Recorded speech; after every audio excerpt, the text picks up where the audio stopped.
everybody, Tim Norris here. And Carmen Norris. And welcome to episode 2.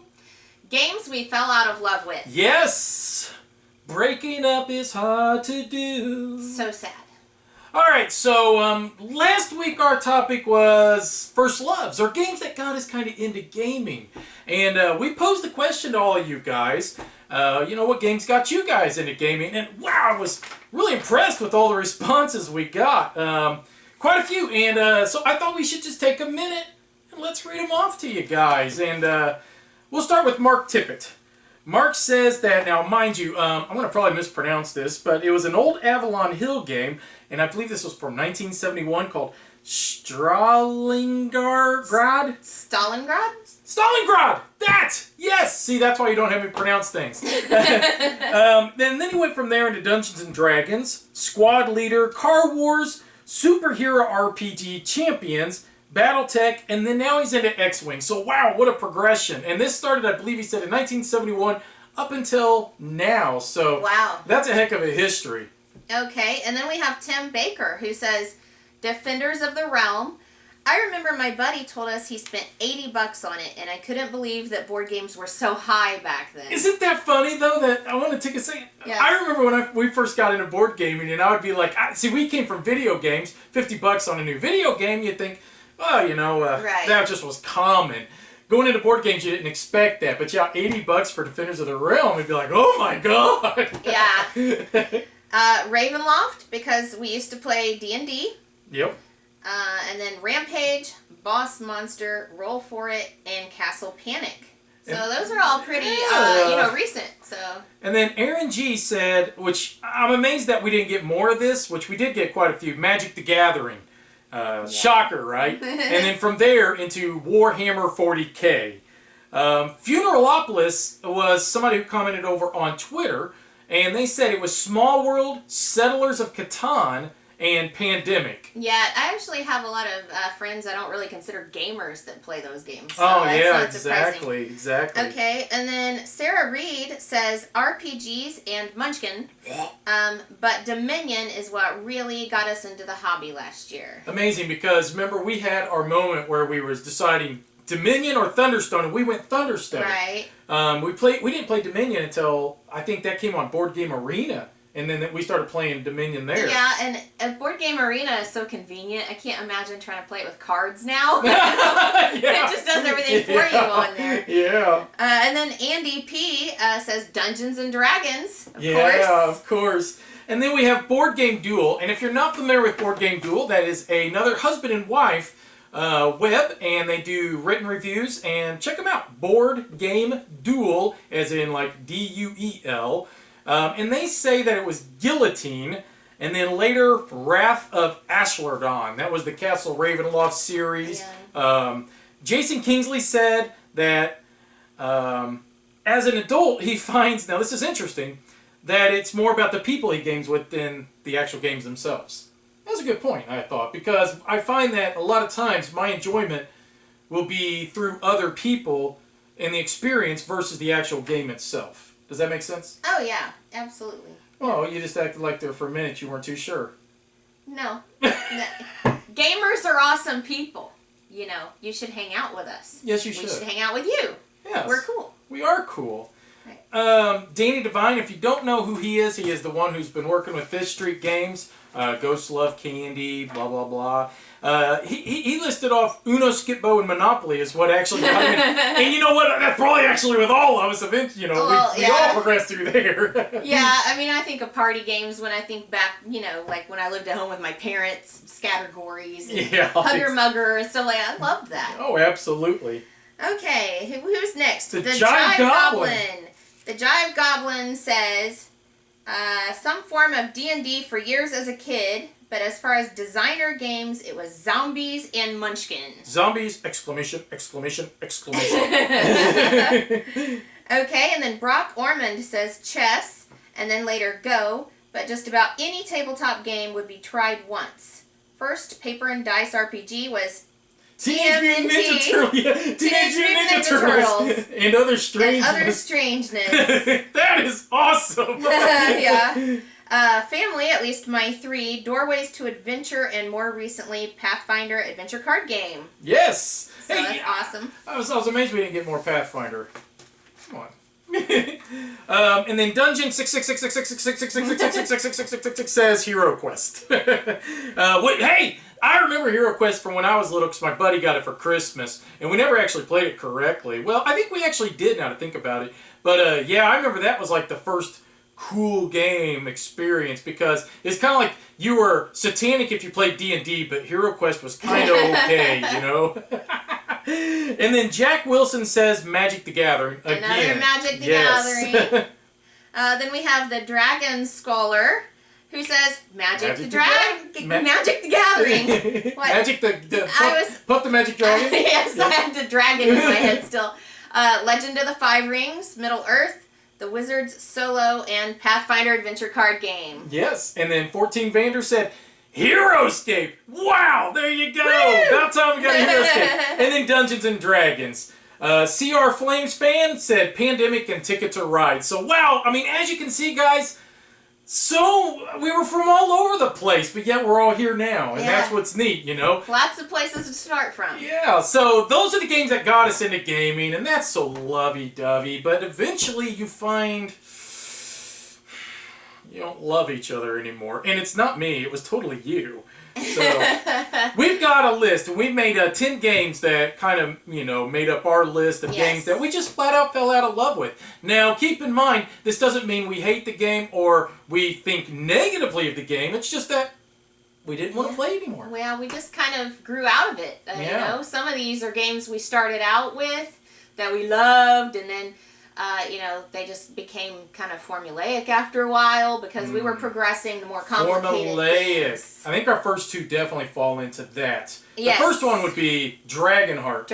We played Dragonheart. I remember when we got that because I thought it was a really cool looking theme with fantasy creatures. And it is a cool looking theme. Yeah, well, it is.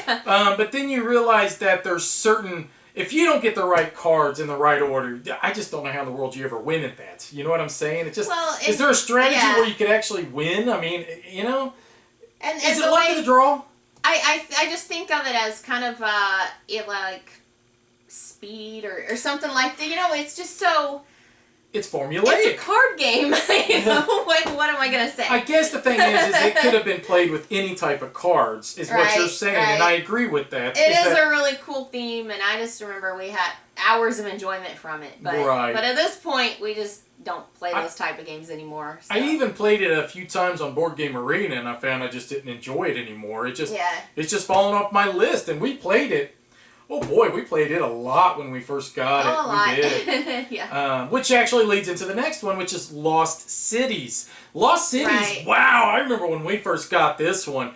Woo! Wow, did we play that a lot. And it's another card game that, you know, we kind of started out with. It was around the same time period as Dragonheart, and I think I liked it better than Tim. Oh, no, I liked it just fine. Yeah. Yeah. He said it was too mathy or something. It did, it became too mathy, yeah. He wanted to get rid of the game before I did, so, you know, but...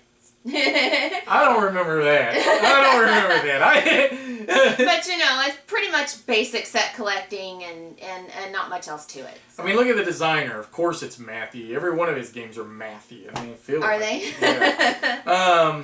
Small World. Now, Small World made our list, but you know what? I sometimes wonder if Small World was my fault. And let me explain what I'm saying here. When we first got Small World, we played it, we loved it. Now, we did find that there was some combinations that just seemed very OP, but we enjoyed it regardless. We played it a lot. And it worked.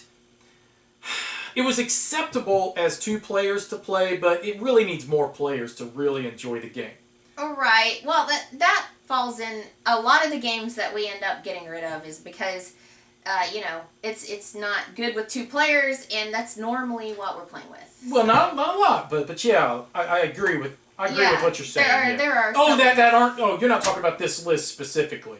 No. Okay. I'm saying in general, whenever we sell a game, it's because, you know, our friends might own it, and so therefore, if we're going to be playing it with more than 2 players, then they'll just bring it over. So there's no reason for us to own it. That's all. Well, what ended up happening with Small World, and I almost thought about making this a whole nother topic, is that once that, I think it's the Grand Dames and Tales and Legends, and there was one other expansion, they all three came out like right at the exact same time.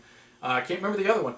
But I picked all of them up and I mixed them all together. And I found that we just felt overwhelmed by the game after that, because it just seemed like there was too much there now versus knowing what we it's kind of like we sometimes when you game, you want your game to be what you expect it to be. You don't want new elements added to it. Right. You don't want a mixture. You don't want to play with something you've never played with before, faction-wise. When you think a small world, you don't think it's going to be a heavy game. I mean, no, it's a light game. You're not going into it thinking it's a heavy game. So when you add all this other stuff to it, it kind of takes that away. And I think it's because we had our sheet of all the powers and all the characters on one page and this, then another sheet over here, and here's another sheet over here, and constantly flipping through I think we were still young into gaming at that point, and I think we burnt ourselves out. But I almost think that I could sit down and play this base game again and really enjoy it and never really need to get any expansions for it. But I'd have to experience that again. But we don't have it, so I don't know. Yeah. Makes sense? Maybe next game night we'll try a small world. Okay. Next one on the list. Eminent Domain. What happened? Well, I think we kind of started trying out more deck builders, more space-themed deck builders, and so it just kind of fell to the side. We didn't play it for a long time, and we just did our review on it, and we actually had this on the list before we did the review. And both of us hated the expansion, just hated it. And my first experience with the expansion was at the same time that I had not played Eminent Domain in months. So we're like, okay, let's play Eminent Domain, and let's play with the expansion.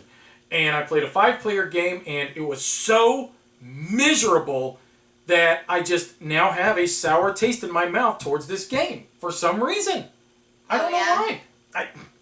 It just ruined the experience for me, and it's like I think I could play the base game again and still enjoy it, just like what I talked about with Small World.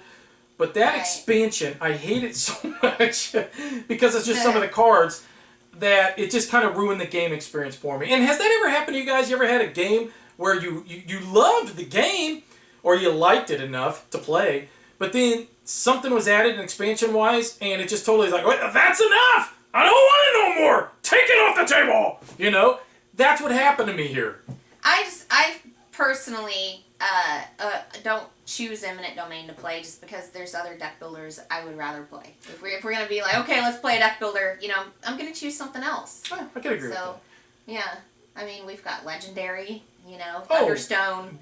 World of Tanks, Star Realms. I mean, we've got tons of deck builders. Empires of Zedal. I mean, we've got way too many deck builders to choose from to keep all of them, and play them regularly. Yeah. So, Sentinels of the Multiverse. Another one that when we initially started playing, we liked it. We thought it was cool. It's a cool game. Yeah, we're superheroes, you know, and there wasn't really a lot of superhero games out at this time, so this was awesome to be able to have a card game, superheroes, battling the villain, and all this cool stuff. And then we added expansions to it and all this and that, which, I don't know, it's like the more we kept playing it, the more we found that it was just too darn fiddly for us to want to keep up with. Oh, yeah, I just don't like having to read that small text on every card. And I guess if you're a gamer who plays the same game over and over, you're playing Sentinels of the Multiverse every week, then you would know what the cards are, and you'd be happy with it. But we don't ever play much of anything that often. Yeah, I didn't want to have to memorize all the cards, and I didn't want to have to read them every single time either, so it just gets too complicated. Yeah, I think the game became too fiddly for me. I got tired of trying to do all the upkeep. And then, I don't know, it was one of those ones where I was like, it feels like too much work than enjoyment, it's going to have to go. Make sense? Yes. Make sense? Makes sense. All right. Next, Pillars of the Earth. Pillars of the Earth was one of our first original Euro games outside of Stone Age, which was our absolute first. Right. And I just love the theme. I love the idea, the medieval stuff going on, but it just doesn't work. We keep trying, and it it just doesn't click. It's not fun as a 2-player game. There's no chemistry. I'm sorry, Pillars of the Earth, to tell you this. I was worried there for a second she was looking at me when she said there was no chemistry. I think after 20 years there's got to be at least a little chemistry. No comment. It's a family show. So, yeah, and my feelings on Pillars of the Earth was, and I was actually shocked when I was watching a video by Dice Towers and they ranked this like one of their best Euro-style games because it's just boring. I mean, it's... It is. It is. It's absolutely boring. It's, you know, when there's spots on the board where you can place that do nothing but just give you victory points, that's boring. Yeah. You know? I placed there. Why? Well, because every place else was locked up, and that just gives me a few victory points. That's one of the things we thought about trying to house rule it to fix the game, you know? You're not allowed to place in this spot, and it's just... Some games are worth it to house rule it, to try to fix it, and that just didn't... It just wasn't. And some need to be sold off. Yes. But no, I still have fond memories of Pillars of the Earth. It's just, yeah, after a while I realized I just will never play this because, well, flat out, there's better Euro games out there. I don't need to waste my time on this one anymore. Exactly. Okay. Next. Catacombs. Catacombs big. Catacombs. Yeah. They're not small. No. I thought I loved Catacombs. I thought I was absolutely head over heels with Catacombs. I had another song when you said head over heels, but I won't sing it. Sorry. Turns out it was just the people I was playing with at the time. You was playing. It wasn't the game. You was playing with me. I was the overlord. It was Chris, wasn't it? It was Chris. Cool. So anyway, yeah, I think the fact that you need an overlord is really what kind of doesn't that kind of deter it a bit? Because and you who always really have to wants to be the overlord, really? I didn't. I wanted to be the barbarian. See?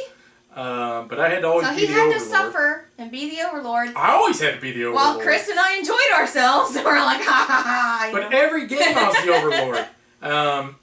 Unless we had Travis over, and then Travis would be the overlord, but he totally sucked as the overlord. I enjoyed being the overlord. Because, you know, he liked picking on us. Yeah, but then it was just too easy. But then we didn't like it. But yeah, this is another one where when we first got it, and I even got the Caverns of Sloth, whatever it is, I really liked it. We had a blast with it. Played it quite a bit, and then we just found, I don't know, we were done. And I've never regretted getting rid of it. Where, you know, like with Small World, I somewhat regret getting rid of, and I kind of still wish I had. Lost Cities, maybe I kind of still wish we had. Yeah. I don't regret any of these other ones so far that we've talked about that we've gotten rid of. No, not really. I don't know. Dragonheart, I might want to play instead of playing, you know, like Solitaire. I don't want to play Dragonheart. I found that's one of the games I think maybe I do hate. Oh, really? I just don't really dig it no more. Next one is High Command. Oh, God. I feel bad about this one, too, because we just did do... God, it's not been that long since we've done our video reviews on that. And we liked it. What happened? Yeah. What happened? There's better stuff out there, I guess. I don't like the mechanics of the way you take over the base. That you win a battle and the base isn't yours yet. It still has to go around the table. I hated that. You got burnt out on that, didn't you? Yeah.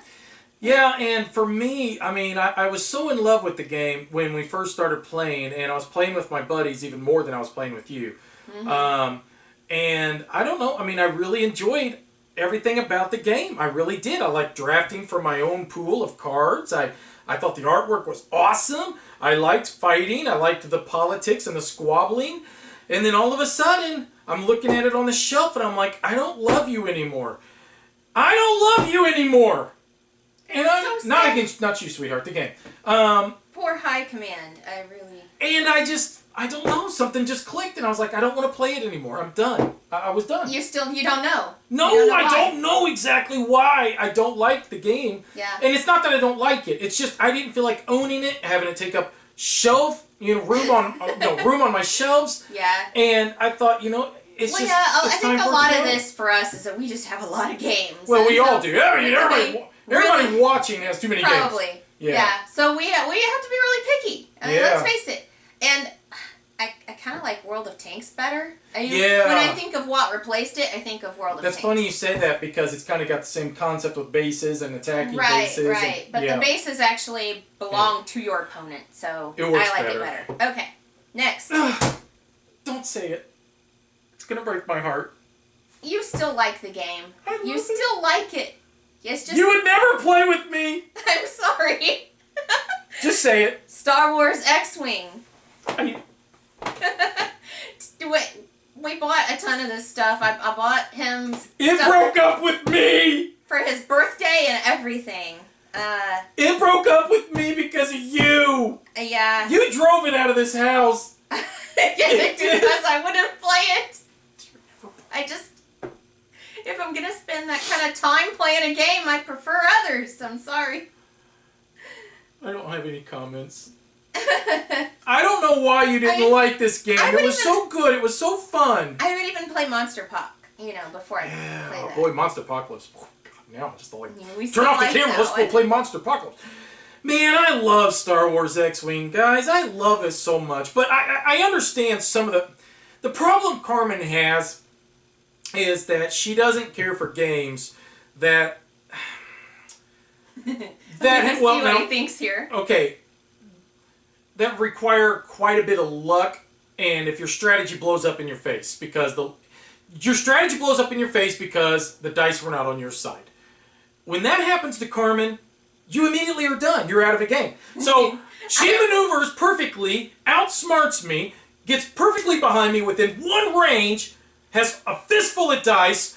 I end up rolling 3 maneuvers. She rolls 6, or 3 hits, all 3 critical, but I rolled 3 maneuvers, so boom, I'm out of the way.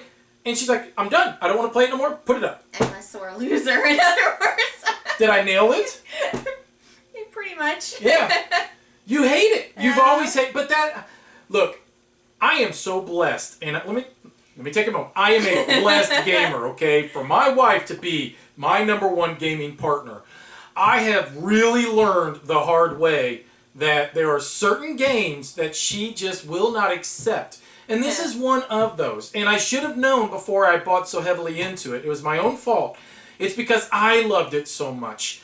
And I should have been smarter about that to realize that, everything we buy, I always need to be taken into consideration.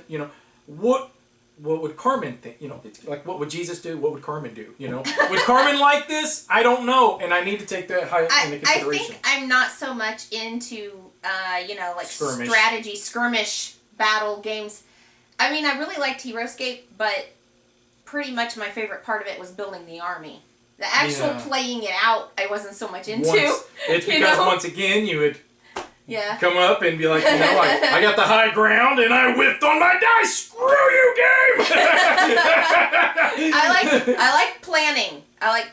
That's the part of the games that I like, and so... Well, but see, that's what I always loved about X-Wing is the dials and planning the movement and all that. True. And I understand how you can get burnt out after a while, but yeah, it's just...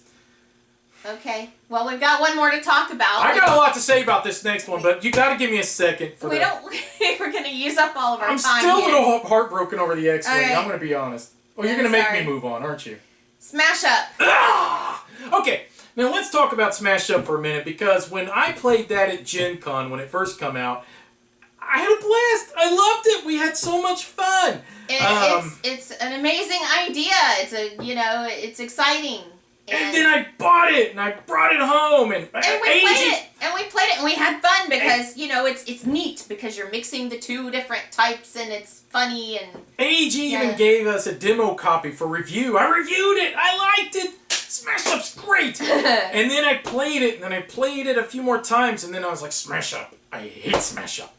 It overstays its welcome. I just could not get past it. After a while, we was like, we don't want to play this anymore.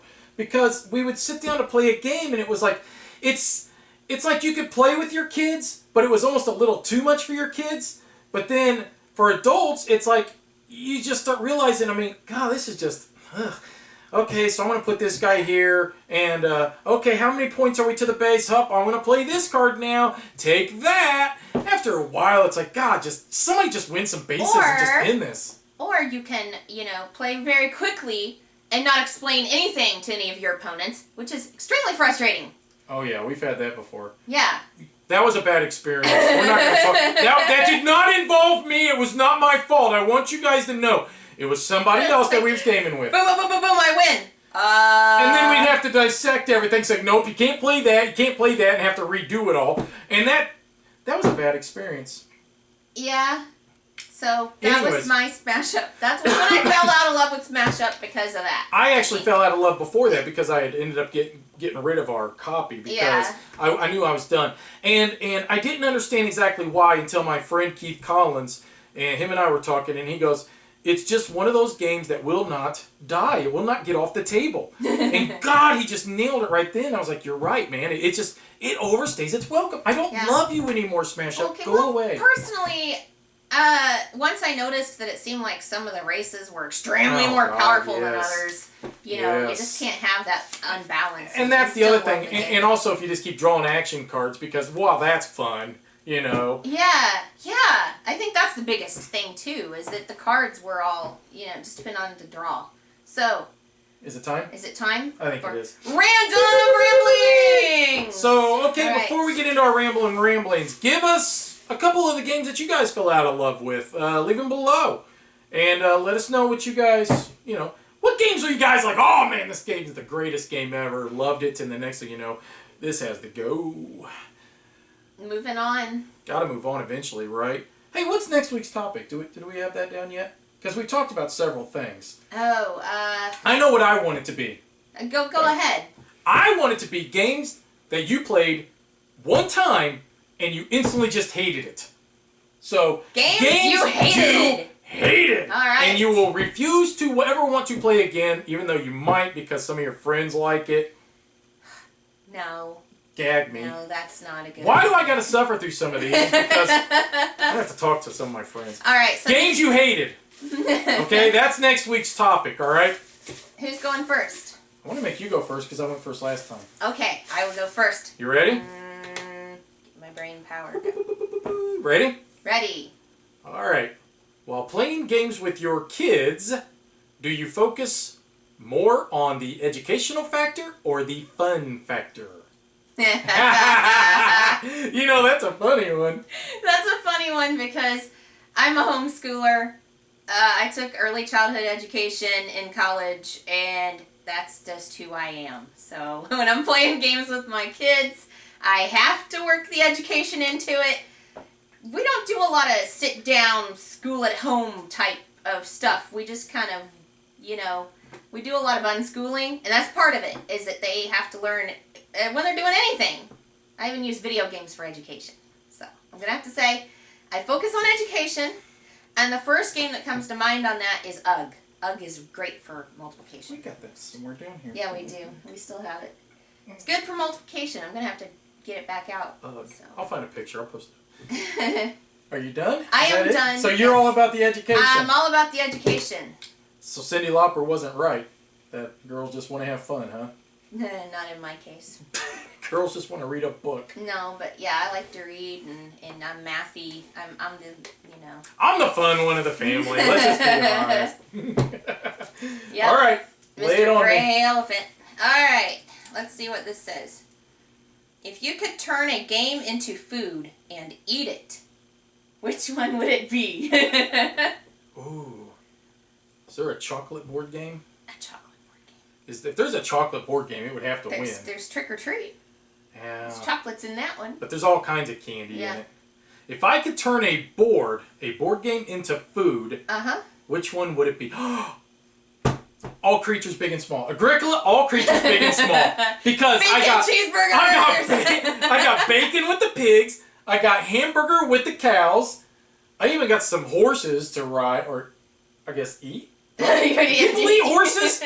I don't know. I guess I'd eat a horse. People say they're hungry enough to eat a horse. Yeah. I'm just thinking there's a lot of meat in that game, and I want a game with a lot of meat. So, Agricola, all creatures big and small, hands down. I have to pick the game with the most animals.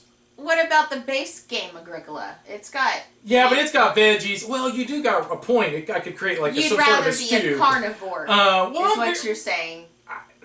I'm a man. I like my meat. I like meat products. Even, products that may not be officially meat, but taste like meat. I even like that. You know what I'm saying? Like bologna. Like bologna. It's not really meat, is it? Hey, we're all meat. He doesn't like tofu. I will not eat tofu.